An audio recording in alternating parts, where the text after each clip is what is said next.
பல்வேறு கோரிக்கைகளை வலியுறுத்தி தமிழ்நாடு மாநில ஊரக மற்றும் நகர்ப்புற வாழ்வாதார இயக்க அனைத்து பணியாளர்கள் காத்திருப்பு போராட்டத்தில் ஈடுபட்டனர். மதுரை ரிசர்வ் லைன் பகுதியில் ஆண்டுதோறும் பணி புதுப்பித்தல் முறையினை கைவிட வேண்டும் உள்ளிட்ட 14 அம்ச கோரிக்கைகளை வலியுறுத்தி பணியாளர்கள் காத்திருப்பு போராட்டத்தில் ஈடுபட்டனர்.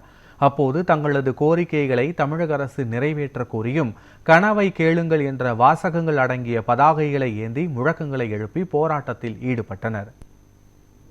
கதவுகளை தட்டி நாங்கள் எழுப்பி அவங்களுக்கு அந்த பணிகளை கொண்டு போய் செய்து அவங்களோட கனவுகளை நிறைவேற்றி அவங்களுக்கு நீங்க கொடுக்கக்கூடிய திட்டங்களை கொடுத்து அவங்களுடைய வாழ்வாதாரத்தையும் பொருளாதாரத்தையும் நாங்கள் உயர்த்தி கொடுக்கிறோம். ஆனால் ஐயா, எங்களுடைய வாழ்வாதாரம் ஒரு கேள்விக்குறியாக இருக்குது. தயவு செய்து எங்களுடைய வாழ்வாதாரம் உயர வேண்டும், எங்களுடைய பொருளாதாரம் உயர வேண்டும்.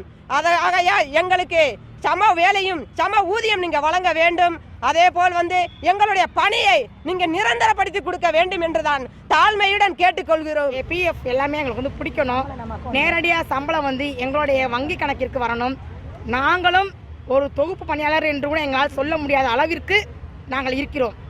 தொகுப்பு பணியாளர் தான் நாங்கள். அப்படி இருந்தாலும் நாங்கள் அக்ரிமெண்ட் பணியாளர்கள் என்ற பெயரில் நாங்கள் இருந்துக்கிட்டு இருக்கோம்.